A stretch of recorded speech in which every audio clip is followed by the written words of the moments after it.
2 years ago, I won this primary with 73% of the vote. I could easily have done the same again. The path was clear.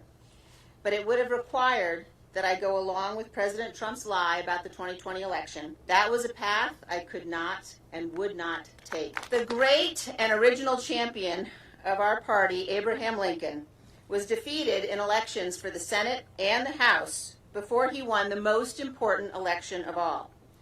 Lincoln ultimately prevailed, he saved our Union, and he defined our obligation as Americans for all of history. Joining me now, Donald Trump Jr., founder of Minute by Minute News. Okay, Donald, explain this to me, because I've always found it to be odd. All right, Liz Cheney doesn't like your dad. Okay. But this never-ending quest to get rid of him by the Bush-Cheney cabal has always been so weird to me. Where does this axe to grind come from? I've never gotten it. Yeah, I don't really know, but I imagine it's like the rest of sort of the Washington establishment. You know, they see Trump as the only real threat to the hegemony that they've had for decades now. And you look at that dynasty and, you know, Liz Cheney, she can lose by 40 points and she can then liken herself to both Lincoln and Grant, which is truly a level of hubris I haven't seen in a while, Jesse. I'm not quite sure where she gets this, but, you know, it doesn't stop them. It doesn't stop them, but I guess that's what happens when you sort of listen to CNN and their version of what it is to be a Republican. I guess she starts believing those things and thinking she's an incredible conservative, and since she hasn't lived in Wyoming in probably ever, maybe that's why she could lose so badly in her supposed home state.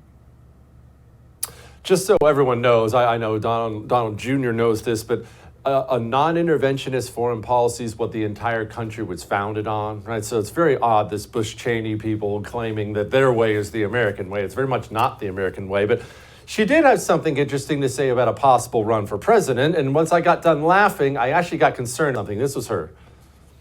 Are you considering running for president yourself? I will be doing whatever it takes to keep Donald Trump out of the Oval Office. Well, I know you didn't say yes or no, and that's fine if you're thinking about it, but are you thinking about it? Are you thinking about running for president? That's a decision that I'm going to make in the coming months, Savannah. I'm not going to make any announcements here this morning, but it is something that I'm thinking about, and I'll make a decision in the coming months. I actually don't know which one of those two hags I hate more, but beyond that, it did concern me because, look, I'm not worried that Liz Cheney's going to beat your dad in a primary. That's obviously not a concern that you probably have either. I am, however, worried these people are going to take this personal axe to grind and raise $200-300 million and just spend every dime of it trying to kneecap your father as he makes another run if he ends up making one. Did that cross your mind? Yeah, listen, I think it's sort of the perpetual grift of that. You know, she's sort of simultaneously auctioning for the fake conservative role at CNN while simultaneously looking for the board seat at Raytheon, and then she can follow the path of Joe Walsh for the Joe Walsh lane for the Republican nomination for the presidency. I mean, it is one big grift. I think the reality, you know, she's so unlikable. There's so few Republicans that would actually vote for her. I think she likely, if she actually went and tried to run as an independent, probably draws more votes from a Joe Biden than she actually would a Donald Trump, because she's so far away from the Republican side. So the whole notion of her being sort of a spoiler actually doesn't really concern me all that much, and I have thought about it.